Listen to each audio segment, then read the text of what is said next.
আমার নিজের লেখা আবৃত্তির নাম সরস্বতী পুজোর সেই দিনগুলো। সরস্বতী পুজোর সেই দিনগুলো সত্যি অনেক ভালো লাগার ছিল, অনেক সুন্দর লাগার ছিল। যে দিনগুলো আজও আমাদের মাথার মধ্যে ঘুরে বেড়ায়, আজও আমাদের স্মৃতি হয়ে জীবনের এক কোণে যেন পড়ে আছে।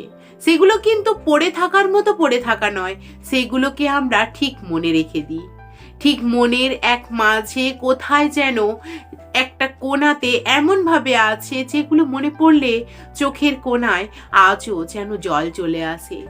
আজও ভুলতে পারি না আমরা কিন্তু সেই দিনগুলোর কথা।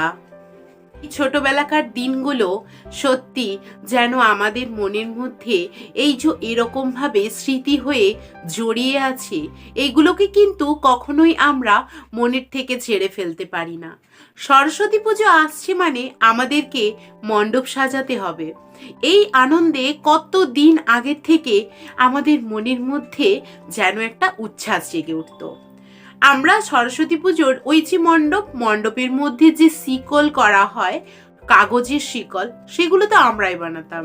স্কুলের পুজো হবে আর আমরা ওই শিকল বানাবো, সাথে আরো কত ডিজাইন করতাম কাগজ কেটে কেটে সুন্দরভাবে, যেগুলো সরস্বতী ঠাকুরের চারপাশে রাখলে যেন ঠাকুরটাকে খুব সুন্দর লাগে।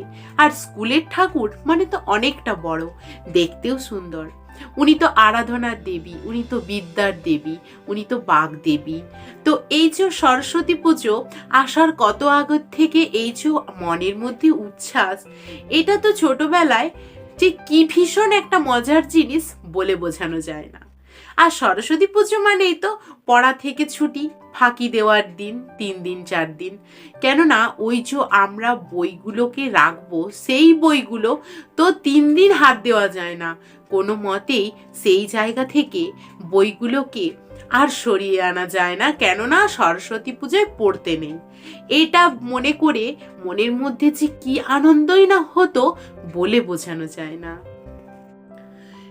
এগুলো ছাড়াও ওই যে সবাই মিলে একসাথে কাজ করা, যে যতক্ষণ খুশি কাজ করা, খুব নিজের মতো করে সাজানো গোছানোর এই ব্যাপারটাই কিন্তু আলাদা রকমের ছিল।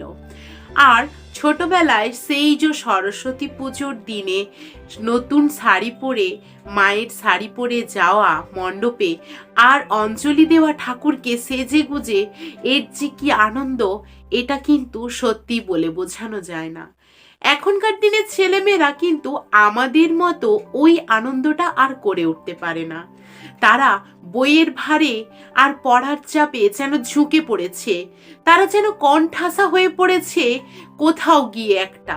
তারা যেন একটা সাধারণ জীবনযাপনের থেকে কোথাও গিয়ে একটু কোথাও আলাদা হয়ে গেছে আমাদের থেকে। সত্যি সেই দিনগুলো কিন্তু একটা অন্যরকম ছিল, একটা ভালোবাসার দিন ছিল, ভালো লাগার দিন ছিল। এই যে সরস্বতী পুজোর দিনে যখন শাড়ি পরে যেতাম, তখন যে কি ভীষণ ভালো লাগতো। আর শাড়ি পরতে তো ভীষণ ভালো লাগে, কত ছোট থেকে শাড়ি পরতাম, সেটা তো বলে বোঝানো যাবে না।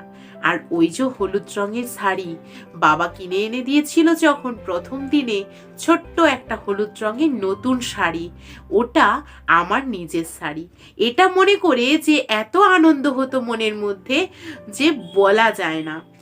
ওই শাড়ি পরে সারা দিন ঘুরে বেড়াতাম, তারপরেও কত পরেছি ওই শাড়ি, যে এটা আমার নিজের শাড়ি।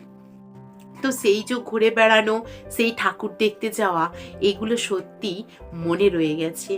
সাথে সরস্বতী পুজোতে কিরকম করে মেহেন্দি লাগাবো, কিরকম ভাবে সাজবো, কিরকম কতবার ঠাকুর দেখতে যাব, এই যে এইগুলো হিসেব করা, এগুলো যে কি ভালো লাগার, ভীষণ ভালো লাগার।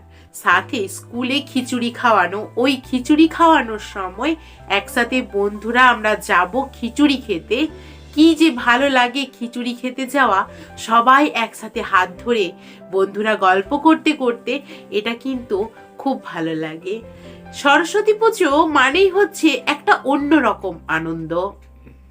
সরস্বতী পুজো মানেই হচ্ছে একটা অন্যরকম আনন্দ, একটা অন্য ধরনের একটা স্মৃতি, সেগুলো মনের কোথাও সত্যি মনে পড়লে যেন আজও চোখে জল আসে। ভোলা যায় না এ সকল স্মৃতিগুলোকে। আমরা কোথাও যে দিনের শেষে মাঝে মধ্যে কিন্তু মনে করি এগুলোকে। যখন আজকে জীবনের একটা এমন জায়গায় পৌঁছে গেছি যে জায়গা থেকে আনন্দ করব বললেও তুমি সেই আনন্দ কিন্তু মনের মধ্যে আনতে পারবে না। কেননা সময় বলে তো একটা জিনিস আছে, সময়ে তুমি যেটা করবে সেটাই কিন্তু ঠিক হয়, কিন্তু সময় পেরিয়ে গেলে তোমার সেই আনন্দ আর আসবে না। আর সরস্বতী পুজো সত্যি আমাদের কাছে ভীষণ ভালো লাগার একটা জিনিস ছিল। কেননা সেটা তো স্কুলে হয়, প্রাইভেটে হয়, আর বাড়িতেও হয়। তাহলে কত ভালো লাগা। আর অনেক ছোটতে তো প্রাইভেট ছিল না, তখন তো বাড়িতেও হতো, তাহলে তো ভীষণই ভালো লাগতো। বাড়িতেও যে ঘর সাজানো গোছানো, ঠাকুরকে ভালো করে ঠাকুর কিনতে যাওয়া, কিরকম ঠাকুর হবে পছন্দ করা, সবগুলোই তো আমাদেরই দায়িত্ব ছিল। যতই ছোট হই না কেন, কিন্তু ওই দায়িত্বগুলো থেকে কখনোই আমরা এড়িয়ে যেতাম না, কখনোই আমরা কিন্তু নিজেরাই সরে আসতাম না। ওই দায়িত্বগুলো নেওয়া মানে যে কত ভালো লাগে। আর সবাই একসাথে ঘুরতে যাওয়া, মা বাবার সাথে ঠাকুর দেখতে যাওয়া, এগুলো কিন্তু খুব ভালো লাগে। আর সরস্বতী পুজোর সত্যি সেই দিনগুলো বন্ধুরা মিলে একসাথে যে অঞ্জলি দেব, তার আগে তো ঠাকুরের তো ভোগ তৈরির যে বা প্রসাদ তৈরির জন্য যে ফল কাটতে হবে, সেগুলো কি হবে? আমরা তো অনেক ছোট, তো আমরা যতটা পারতাম ঠিক ততটাই কিন্তু আমরা করতাম। আমরা কিন্তু ফল কেটে দিতাম, যতটুকু পারতাম যেগুলো ছাড়িয়ে দেওয়ার সেগুলো ছাড়িয়ে দিতাম। কেননা তখন তো আমাদেরকে আর ধারালো জিনিস হাতে দেবে না, হাত কেটে ফেলবো সেইগুলোর জন্য। তো আমরাও কিন্তু চাইতাম, তবুও কিন্তু পেতাম না ওটা। কিন্তু যে আনন্দটাই করতাম সেটা কিন্তু অনেক বেশি আনন্দ করতাম, যেটার মধ্যে কোনো রকম হিংসে থাকেনি, কোনো রকম বিবাদ থাকেনি। শুধুই ছিল একটা ভালোবাসা, ভালো লাগা, আর একটা নিজস্ব আন্তরিকতা। যে আন্তরিকতাগুলো সত্যি খুব ভালো লাগে। আজও মনে পড়ে যায় কিভাবে আমরা দিনগুলো কাটিয়ে এসেছি জীবনে, ওই ছোটবেলাকার সরস্বতীটা সত্যি ভীষণ একটা আনন্দের দিন ছিল। কিন্তু এখনকার বাচ্চারা সেই আনন্দ আর পায় না। তাদের পরীক্ষা, পড়াশোনা সবটাই যেন মিলেমিশে একাকার হয়ে গেছে জীবনের আনন্দগুলোর থেকে আলাদা হয়ে। জীবনের আনন্দ যে কি জিনিস, আমরা সেগুলোকে উপভোগ করেছি নানাভাবে আমরা উপভোগ করেছি। এছাড়াও সরস্বতী পুজোতে দেখবে অনেক স্কুলে আঁকা হয়। তাছাড়া এই ড্রয়িং কম্পিটিশন ছাড়াও তোমার মোমবাতি জ্বালানো, মিউজিক্যাল চেয়ার, তারপর রান, অনেক কিছু হয়, অঙ্ক দৌড়, এইগুলোতে আমরা সবগুলোতে অংশগ্রহণ করতাম। যখন একটু বড় হয়ে গেলাম, বোঝার মতো হয়ে গেল, তো তখন এত ভালো লাগতো। কত প্রাইজ এনেছি বাড়িতে, কত জায়গায় ফার্স্ট হয়ে এসেছি।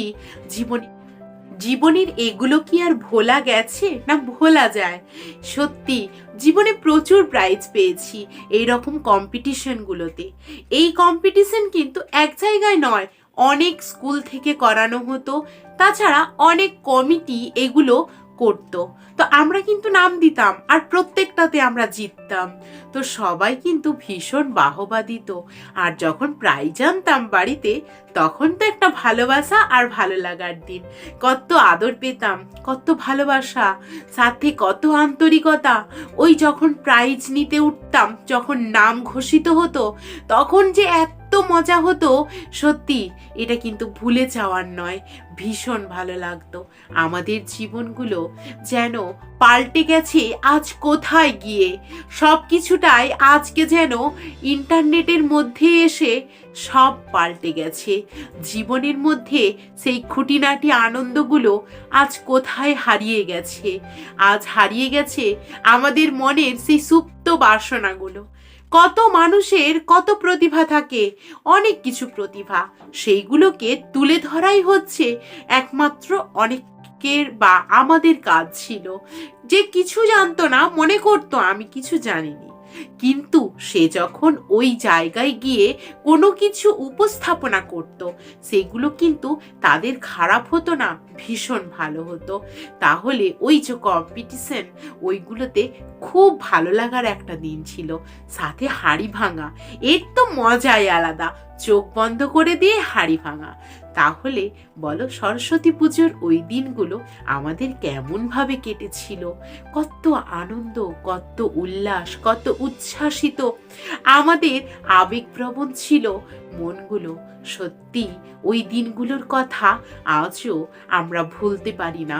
ওইগুলো আমাদের ভালোবাসা, ভালো লাগা আর অন্তরের সুপ্ত একটা কোথাও গিয়ে একটা দুঃখ প্রকাশ হয় যে আজ কিন্তু আমরা আর পাই না, কেননা সেগুলো উঠেই গেছে। ওই কম্পিটিশনগুলো ওইভাবে আর হয় না আমাদের সময় যেভাবে হতো। তো সেইগুলোকে মনের মধ্যে তোমার যতই হারিয়ে যাক, তবুও কিন্তু একটুখানি আনন্দ করার চেষ্টা যদি করা যায়, সেগুলো কিন্তু আর হারিয়ে যাবে না, ধীরে ধীরে উচ্ছ্বাসিত হয়ে যায় আমাদের কাছে। সরস্বতী পুজো মানেই হচ্ছে জীবনের একটা সেরা আনন্দ। Thank you.